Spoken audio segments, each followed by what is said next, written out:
مگر جب اسے بتایا جاتا کہ آپ صلی اللہ علیہ وآلہ وسلم یتیم ہیں تو آپ صلی اللہ علیہ وآلہ وسلم کو لینے سے انکار کر دیتی، کیونکہ ہم بچے کے والد سے داد و دہش کی امید رکھتے تھے۔ ہم کہتے کہ یہ تو یتیم ہے، بھلا اس کی بیوہ ماں اور اس کے دادا کیا دے سکتے ہیں، بس یہی وجہ تھی کہ ہم آپ کو لینا نہیں چاہتے تھے۔ ادھر جتنی عورتیں میرے ہمراہ آئی تھیں سب کو کوئی نہ کوئی بچہ مل گیا، صرف مجھ کو نہ مل سکا۔ جب واپسی کی باری آئی تو میں نے اپنے شوہر سے کہا کہ خدا کی قسم مجھے اچھا نہیں لگتا کہ میری ساری سہیلیاں تو بچے لے لے کر جائیں اور تنہا میں کوئی بچہ لیے بغیر واپس جاؤں، میں جا کر اسی یتیم بچے کو لے لیتی ہوں۔ شوہر نے کہا کوئی حرج نہیں، ممکن ہے اللہ اسی میں ہمارے لیے برکت دے دے۔ اس کے بعد میں نے جا کر بچہ لے لیا، اور محض اس بنا پر لے لیا کہ کوئی اور بچہ نہیں مل رہا تھا۔ سبحان اللہ۔ حضرت حلیمہ رضی اللہ عنہ کہتی ہیں کہ جب میں بچے کو لے کر اپنے ڈیرے پر واپس آئی اور اسے اپنی آغوش میں رکھا تو اس نے جس قدر چاہا دونوں سینے دودھ کے ساتھ اس پر امنڈ پڑے اور اس نے شکم سیر ہو کر پیا۔ اس کے ساتھ اس کے بھائی نے بھی شکم سیر ہو کر پیا، پھر دونوں سو گئے، حالانکہ اس سے پہلے ہم اپنے بچے کے ساتھ سو نہیں سکتے تھے۔ ادھر میرے شوہر اونٹنی دوہنے گئے تو دیکھا کہ اس کا تھن دودھ سے لبریز ہے۔ انہوں نے اتنا دودھ دوہا کہ ہم دونوں نے نہایت آسودہ ہو کر پیا اور بڑے آرام سے رات گزاری۔ ان کا بیان ہے کہ صبح ہوئی تو میرے شوہر نے کہا حلیمہ خدا کی قسم تم نے ایک بابرکت روح حاصل کی ہے۔ میں نے کہا مجھے بھی یہی توقع ہے۔ حلیمہ رضی اللہ عنہ کہتی ہیں کہ اس کے بعد ہمارا قافلہ روانہ ہوا، میں اپنی اسی خستہ حال گدھی پر سوار ہوئی اور اس کے بچے کو بھی اپنے ساتھ لیا، لیکن اب وہی گدھی خدا کی قسم پورے قافلے کو کاٹ کر اس طرح آگے نکل گئی کہ کوئی گدھا اس کا ساتھ نہ پکڑ سکا، یہاں تک کہ میری سہیلیاں مجھ سے کہنے لگیں او ابو زویب کی بیٹی، ارے یہ کیا ہے، ذرا ہم پر مہربانی کر، آخر یہ تیری وہی گدھی تو ہے جس پر تو سوار ہو کر آئی تھی؟ میں کہتی ہاں ہاں بخدا یہ وہی ہے۔ وہ کہتی اس کا یقیناً کوئی خاص معاملہ ہے۔ پھر ہم بنو سعد میں اپنے گھروں کو آ گئے۔ مجھے معلوم نہیں کہ اللہ کی روئے زمین کا کوئی خطہ ہمارے علاقے سے زیادہ قحط زدہ تھا، لیکن ہماری واپسی کے بعد میری بکریاں چرنے جاتی تو آسودہ حال اور دودھ سے بھرپور واپس آتی، ہم دوہتے اور پیتے، جبکہ کسی اور انسان کو دودھ کا ایک قطرہ بھی نصیب نہ ہوتا۔ ان کے جانوروں کے تھنوں میں دودھ سرے سے رہتا ہی نہ تھا، حتیٰ کہ ہماری قوم کے شہری اپنے چرواہوں سے کہتے کہ کم بختو جانور وہیں چرانے لے جایا کرو جہاں ابو زویب کی بیٹی کا چرواہا لے جاتا ہے۔ سبحان اللہ۔ لیکن تب بھی ان کی بکریاں بھوکی واپس آتی، ان کے اندر ایک قطرہ دودھ نہ رہتا، جبکہ میری بکریاں آسودہ اور دودھ سے بھرپور پلٹتی۔ اس طرح ہم اللہ کی طرف سے مسلسل اضافے اور خیر کا مشاہدہ کرتے رہے، یہاں تک کہ اس بچے کے 2 سال پورے ہو گئے اور میں نے دودھ چھڑا دیا۔ یہ بچہ دوسرے بچوں کے مقابلے میں اس طرح بڑھ رہا تھا کہ 2 سال پورے ہوتے ہوتے وہ کڑا اور گھٹیلا ہو چلا۔ اس کے بعد ہم اس بچے کو اس کی والدہ کے پاس لے گئے، لیکن ہم اس کی جو برکت دیکھتے آئے تھے اس کی وجہ سے ہماری انتہائی خواہش یہی تھی کہ وہ ہمارے پاس رہے۔ چنانچہ ہم نے اس کی ماں سے گفتگو کی۔ میں نے کہا کیوں نہ آپ اپنے بچے کو میرے پاس ہی رہنے دیں کہ ذرا مضبوط ہو جائے، کیونکہ مجھے اس کے متعلق مکہ کی وبا کا خطرہ ہے۔ غرض ہمارے مسلسل اصرار پر انہوں نے بچہ ہمیں واپس کر دیا۔ اس طرح رسول اللہ صلی اللہ علیہ وآلہ وسلم مدت رضاعت ختم ہونے کے بعد بھی بنو سعد ہی میں رہے، یہاں تک کہ ولادت کے 4 یا 5ویں سال شق صدر یعنی سینہ مبارک چاک کیے جانے کا واقعہ پیش آیا۔ اس کی تفصیل حضرت انس رضی اللہ عنہ سے صحیح مسلم میں مروی ہے کہ آپ صلی اللہ علیہ وآلہ وسلم کے پاس حضرت جبرائیل علیہ السلام تشریف لائے۔ آپ بچوں کے ساتھ کھیل رہے تھے۔ حضرت جبرائیل علیہ السلام نے آپ کو پکڑ کر لٹایا اور سینہ چاک کر کے دل نکالا، پھر دل سے ایک لوتھڑا نکال کر فرمایا یہ تم سے شیطان کا حصہ ہے، پھر دل کو ایک طشت میں زمزم کے پانی سے دھویا اور پھر اس کو جوڑ کر اس کی جگہ لوٹا دیا۔ ادھر بچے دوڑ کر آپ صلی اللہ علیہ وآلہ وسلم کی ماں یعنی دایا حلیمہ کے پاس پہنچے اور کہنے لگے محمد قتل کر دیا گیا صلی اللہ علیہ وآلہ وسلم، نعوذ باللہ۔ ان کے گھر کے لوگ جھٹ پٹ پہنچے، دیکھا تو آپ کا رنگ اترا ہوا تھا۔ اس واقعے کے بعد حلیمہ رضی اللہ عنہ کو خطرہ محسوس ہوا اور انہوں نے آپ کو آپ کی ماں کے حوالے کر دیا، چنانچہ آپ 6 سال کی عمر تک والدہ ہی کی آغوش محبت میں رہے۔ اب اس سے آگے پڑھنے سے پہلے ایک چھوٹا سا شعر یاد آ رہا ہے ایک نعت کا، جو پنجابی کی نعت ہے، بہت مشہور ہے، آپ لوگوں نے سنی ہوگی۔ حلیمہ میں تیرے مقدراں دے صدقے تو مدنی تا جھولا جھولیندی بھی ہو سے۔ تو یہ نعت بہت پیاری لگتی ہے کیونکہ اس میں اس چیز کو ایمفسائز کیا گیا جس کو ویسے غور نہیں کرتے ہم، کہ حضرت حلیمہ سعدیہ کس قدر خوش قسمت تھی جو آپ صلی اللہ علیہ وآلہ وسلم کی دایا بنی۔ اور آپ صلی اللہ علیہ وآلہ وسلم کی محبت اور شفقت سے لبریز بچپن کے لمحات دایا حلیمہ کے پاس گزرے رضی اللہ عنہا۔ بہرحال ادھر حضرت آمنہ رضی اللہ عنہ کا ارادہ ہوا کہ وہ اپنے متوفی شوہر کی یاد وفا میں یثرب جا کر ان کی قبر کی زیارت کریں۔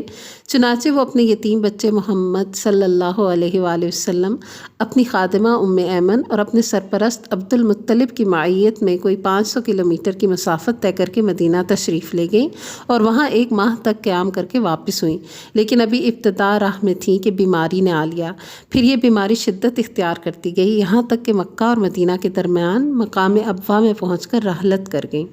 انا للہ و انا الیہ راجعون۔ بوڑھے عبد المطلب اپنے پوتے کو لے کر مکہ پہنچے۔ ان کا دل اپنے اس یتیم پوتے کی محبت اور شفقت کے جذبات سے تپ رہا تھا، کیونکہ اب اسے ایک نیا چرخہ لگا تھا جس نے پرانے زخم کو ریت دیے تھے۔ عبد المطلب کے جذبات میں پوتے کے لیے ایسی رقت تھی کہ اپنی صلبی اولاد میں سے بھی کسی کے لیے ایسی رقت نہ تھی۔ چنانچہ قسمت نے آپ کو تنہائی کے جس صحرا میں لا کھڑا کیا تھا، عبد المطلب اس میں آپ کو تنہا چھوڑنے کے لیے تیار نہ تھے، بلکہ آپ کو اپنی اولاد سے بھی بڑھ کر چاہتے اور بڑوں کی طرح ان کا احترام کرتے تھے۔ ابن ہشام کا بیان ہے کہ عبد المطلب کے لیے خانہ کعبہ کے سائے میں فرش بچھایا جاتا تھا۔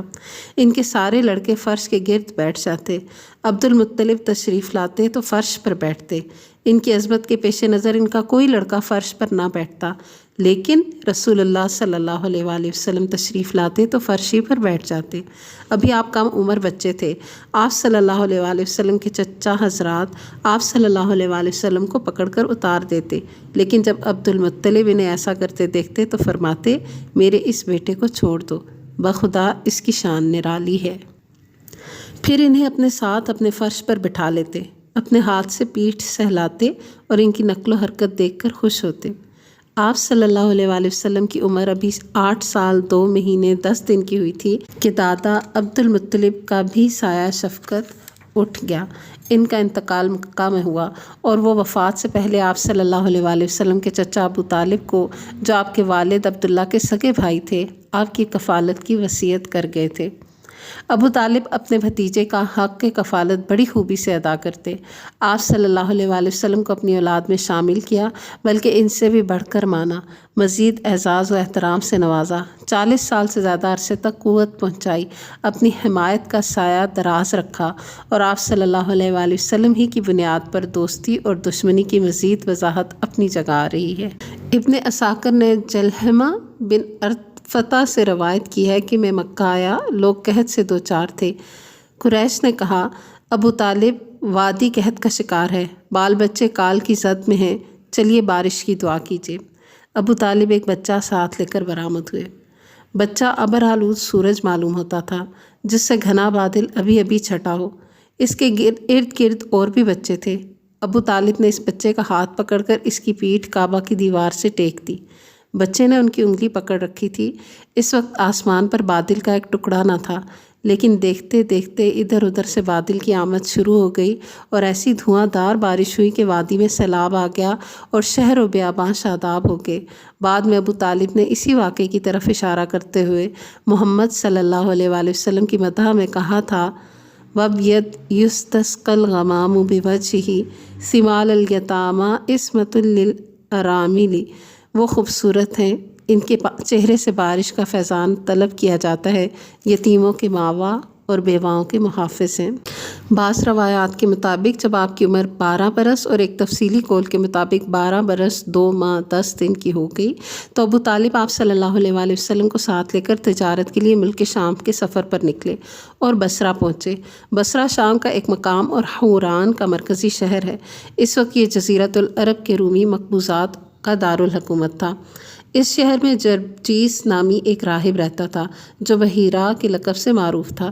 جب قافلے نے وہاں پڑاؤ ڈالا تو یہ راہب اپنے گرجے سے نکل کر قافلے کے اندر آیا اور اس کی میزبانی کی، حالانکہ اس سے پہلے وہ کبھی نہیں نکلتا تھا۔ اس نے رسول اللہ صلی اللہ علیہ وآلہ وسلم کو آپ صلی اللہ علیہ وآلہ وسلم کے اوصاف کی بنا پر پہچان لیا اور آپ صلی اللہ علیہ وآلہ وسلم کا ہاتھ پکڑ کر کہا یہ سید العالمین ہیں، اللہ انہیں رحمت للعالمین بنا کر بھیجے گا۔ ابو طالب نے کہا آپ کو یہ کیسے معلوم ہوا؟ اس نے کہا تم لوگ جب گھاٹی کے اس جانب نمودار ہوئے تو کوئی بھی درخت یا پتھر ایسا نہیں تھا جو سجدہ کے لیے جھک نہ گیا ہو، اور یہ چیزیں نبی کے علاوہ کسی اور انسان کو سجدہ نہیں کرتی۔ پھر میں انہیں مہر نبوت سے پہچانتا ہوں جو کندھے کے نیچے کری یعنی نرم ہڈی کے پاس سیب کی طرح ہے، اور ہم انہیں اپنی کتابوں میں بھی پاتے ہیں۔ اس کے بعد بحیرہ راہب نے ابو طالب سے کہا کہ انہیں واپس کر دو، ملک شام نہ لے کر جاؤ کیونکہ یہود سے خطرہ ہے۔ اس پر ابو طالب نے بعض غلاموں کی معیت میں آپ صلی اللہ علیہ وآلہ وسلم کو مکہ واپس بھیج دیا۔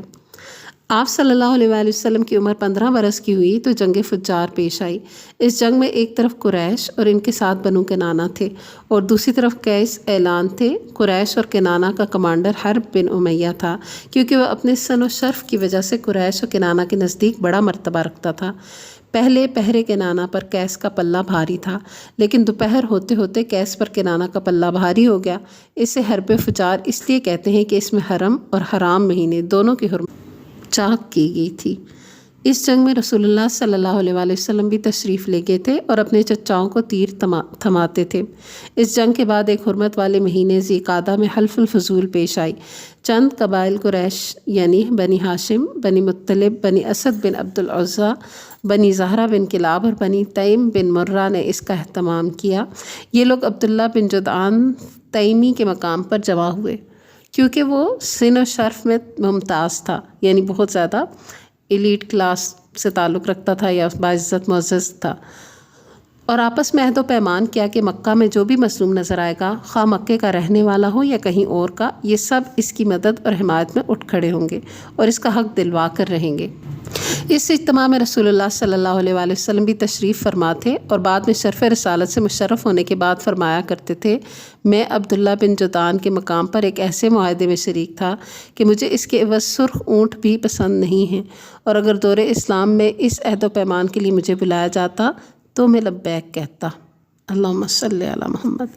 اس معاہدے کی روح عصبیت کی تہ سے اٹھنے والی جاہلی حمیت کے منافی تھی۔ اس معاہدے کا سبب یہ بتایا جاتا ہے کہ زبید کا ایک آدمی سامان لے کر مکہ آیا اور عاص بن وائل نے اس سے سامان خریدا، لیکن اس کا حق یعنی اس کی جو قیمت تھی وہ روک لی۔ اس نے حلیف قبائل عبد الدار، مخصوم، جمح، سہم اور عدی سے مدد کی درخواست کی، لیکن کسی نے توجہ نہ دی۔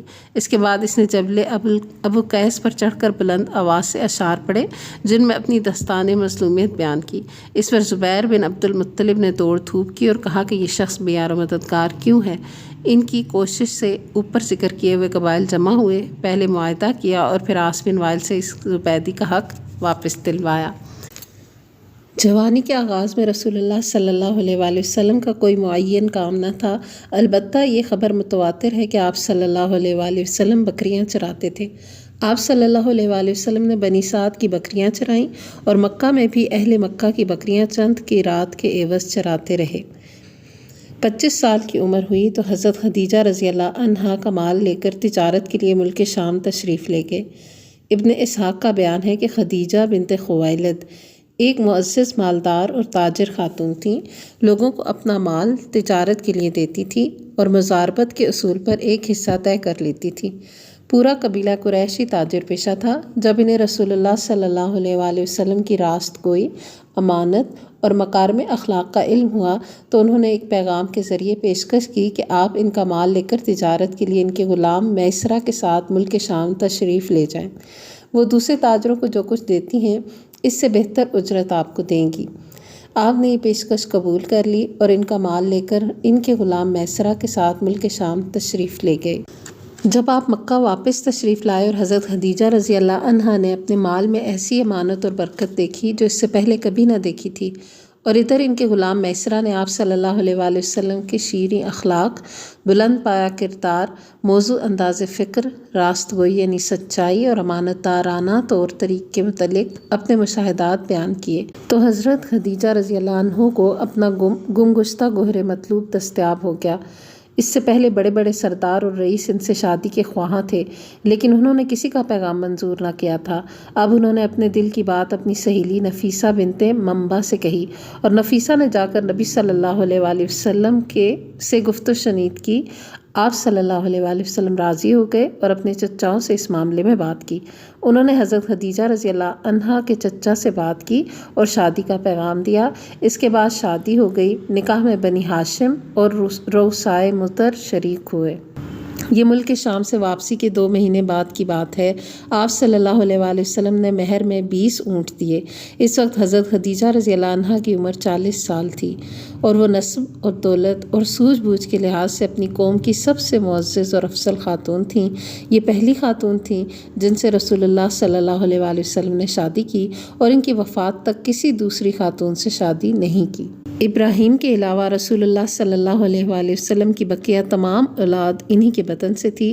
سب سے پہلے قاسم پیدا ہوئے، اور انہی کے نام پر آپ صلی اللہ علیہ وآلہ وسلم کی کنیت ابو القاسم پڑ گئی۔ پھر زینب رضی اللہ عنہا، رقیہ رضی اللہ عنہا، ام کلثوم رضی اللہ عنہا، فاطمہ رضی اللہ عنہا اور عبداللہ رضی اللہ عنہ پیدا ہوئے۔ عبداللہ کا لقب طیب اور طاہر تھا۔ آپ صلی اللہ علیہ وآلہ وسلم کے سب بچے بچپن ہی میں انتقال کر گئے، البتہ بچیوں میں سے ہر ایک نے اسلام کا زمانہ پایا، مسلمان ہوئیں اور ہجرت کے شرف سے مشرف ہوئیں، لیکن حضرت فاطمہ رضی اللہ عنہا کے سوا باقی سب کا انتقال آپ کی زندگی ہی میں ہو گیا۔ حضرت فاطمہ رضی اللہ عنہا کی وفات آپ صلی اللہ علیہ وآلہ وسلم کی رحلت کے 6 ماہ بعد ہوئی۔ آپ صلی اللہ علیہ وآلہ وسلم کی عمر کا 35واں سال تھا کہ قریش نے نئے سرے سے خانہ کعبہ کی تعمیر شروع کی۔ وجہ یہ تھی کہ کعبہ صرف قد سے کچھ اونچی چہار دیواری کی شکل میں تھا۔ حضرت اسماعیل علیہ السلام کے زمانے ہی سے اس کی بلندی 9 ہاتھ تھی اور اس پر چھت نہ تھی۔ اس کیفیت کا فائدہ اٹھاتے ہوئے کچھ چوروں نے اس کے اندر رکھا ہوا خزانہ چرا لیا۔ اس کے علاوہ اس کی تعمیر پر ایک طویل زمانہ گزر چکا تھا، عمارت خستگی کا شکار ہو چکی تھی اور دیواریں پھٹ گئی تھیں۔ ادھر اسی سال ایک زوردار سیلاب آیا جس کے بہاؤ کا رخ خانہ کعبہ کی طرف تھا۔ اس کے نتیجے میں خانہ کعبہ کسی بھی لمحے ڈھہ سکتا تھا، اس لیے قریش مجبور ہو گئے کہ اس مرتبہ و مقام برقرار رکھنے کے لیے اسے از سر نو تعمیر کریں۔ اس مرحلے پر قریش نے یہ متفقہ فیصلہ کیا کہ خانہ کعبہ کی تعمیر میں صرف حلال رقم ہی استعمال کریں گے۔ اس میں رنڈی کی اجرت، سود کی دولت اور کسی ناحق لیا ہوا مال استعمال نہیں ہونے دیں گے۔ نئی تعمیر کے لیے پرانی عمارت کو ڈھانا ضروری تھا، لیکن کسی کو ڈھانے کی جرت نہیں ہوتی تھی۔ بالآخر ولید بن مغیرہ مخزومی نے ابتدا کی۔ جب لوگوں نے دیکھا کہ اس پر کوئی آفت نہیں ٹوٹی تو باقی لوگوں نے بھی ڈھانا شروع کیا، اور جب قواعد ابراہیم تک ڈھا چکے تو تعمیر کا آغاز کیا۔ تعمیر کے لیے الگ الگ ہر قبیلے کا حصہ مقرر تھا، اور ہر قبیلے نے علیحدہ علیحدہ پتھر کے ڈھیر لگا رکھے تھے۔ تعمیر شروع ہوئی۔ باقوم نامی ایک رومی معمار نگران تھا۔ جب عمارت حجر اسود تک بلند ہو چکی تو یہ جھگڑا اٹھ کھڑا ہوا کہ حجر اسود کو اس کی جگہ رکھنے کا شرف اور امتیاز کسے حاصل ہو۔ یہ جھگڑا 4-5 روز تک جاری رہا، اور رفتہ رفتہ اس قدر شدت اختیار کر گیا کہ معلوم ہوتا تھا کہ سرزمین حرم میں سخت خون خرابہ ہو جائے گا۔ لیکن ابو امیہ مخزومی نے یہ کہہ کر فیصلے کی ایک صورت پیدا کر دی کہ مسجد حرام کے دروازے سے دوسرے دن جو سب سے پہلے داخل ہو اسے اپنے جھگڑے کا حکم مان لیں۔ لوگوں نے یہ تجویز منظور کر لی۔ اللہ کی مشیت کے اس کے بعد سب سے پہلے رسول اللہ صلی اللہ علیہ وآلہ وسلم تشریف لائے۔ لوگوں نے آپ صلی اللہ علیہ وآلہ وسلم کو دیکھا تو چیخ پڑے کہ ھذا الامین رضیناہ ھذا محمد صلی اللہ علیہ وسلم۔ یہ امین ہے، ہم ان سے راضی ہیں، یہ محمد صلی اللہ علیہ وآلہ وسلم ہے۔ پھر جب آپ ان کے قریب پہنچے اور انہوں نے آپ صلی اللہ علیہ وآلہ وسلم کو معاملے کی تفصیل بتائی تو آپ صلی اللہ علیہ وآلہ وسلم نے ایک چادر طلب کی، بیچ میں حجر اسود رکھا اور متنازع قبائل کے سرداروں سے کہا کہ آپ سب حضرات چادر کا کنارہ پکڑ کر اوپر اٹھائیں۔ انہوں نے ایسا ہی کیا۔ جب چادر حجر اسود کے مقام تک پہنچ گئی تو آپ صلی اللہ علیہ وآلہ وسلم نے اپنے دست مبارک سے حجر اسود کو اس مقررہ جگہ پر رکھ دیا۔ یہ بڑا معقول فیصلہ تھا، اس پر ساری قوم راضی ہو گئی۔ اللہم صلی علی سیدنا و مولانا محمد و بارک وسلم۔ ادھر قریش کے پاس مال حلال کی کمی پڑ گئی، اس لیے انہوں نے شمال کی طرف سے کعبہ کی لمبائی تقریباً 6 ہاتھ کم کر دی۔ یہی ٹکڑا ہجر اور حتیم کہلاتا ہے۔ اس دفعہ قریش نے کعبہ کا دروازہ زمین سے خاصا بلند کر دیا تاکہ اس میں وہی شخص داخل ہو سکے جسے وہ اجازت دیں۔ جب دیواریں 15 ہاتھ بلند ہو گئیں تو اندر 6 ستون کھڑے کر کے اوپر سے چھت ڈال دی گئی اور کعبہ اپنی تکمیل کے بعد قریب قریب چوکور شکل کا ہو گیا۔ اب خانہ کعبہ کی بلندی 15 میٹر ہے۔ حجر اسود والی دیوار اور اس کے سامنے کی دیوار یعنی جنوبی اور شمالی دیواریں 10-10 میٹر ہیں۔ حجر اسود مطاف کی زمین سے 1.5 میٹر کی بلندی پر ہے۔ دروازے والی دیوار اور اس کے سامنے کی دیوار یعنی پورب اور پچھم کی دیواریں 12-12 میٹر ہیں۔ دروازہ زمین سے 2 میٹر بلند ہے۔ دیوار کے گرد نیچے ہر 4 جانب سے بڑھے ہوئے کرسی نما ضلع کا گھیرا ہے جس کی اوسط اونچائی 25 سینٹی میٹر اور اوسط چوڑائی 30 سینٹی میٹر ہے۔ اسے شاذ روان کہتے ہیں۔ یہ بھی دراصل بیت اللہ کا جزو ہے لیکن قریش نے اسے بھی چھوڑ دیا تھا۔ نبی صلی اللہ علیہ وآلہ وسلم کا وجود ان تمام خوبیوں اور کمالات کا جامع تھا جو متفرق طور پر لوگوں کے مختلف طبقات میں پائے جاتے ہیں۔ آپ صلی اللہ علیہ وآلہ وسلم اصابت فکر، دوربینی اور حق پسندی کا بلند مینار تھے۔ آپ صلی اللہ علیہ وآلہ وسلم کو حسن فراست، پختگی فکر اور وسیلہ و مقصد کی درستگی سے حظ وافر عطا ہوا تھا۔ آپ صلی اللہ علیہ وآلہ وسلم اپنی طویل خاموشی سے مسلسل غور و خوض، دائمی تفکر اور حق کی قریت میں مدد لیتے تھے۔ آپ صلی اللہ علیہ وآلہ وسلم نے اپنی شاداب عقل اور روشن فطرت سے زندگی کے صحیفے، لوگوں کے معاملات اور جماعتوں کے احوال کا مطالعہ کیا اور جن خرافات میں یہ سب لت پت تھیں ان سے سخت بیزاری محسوس کی۔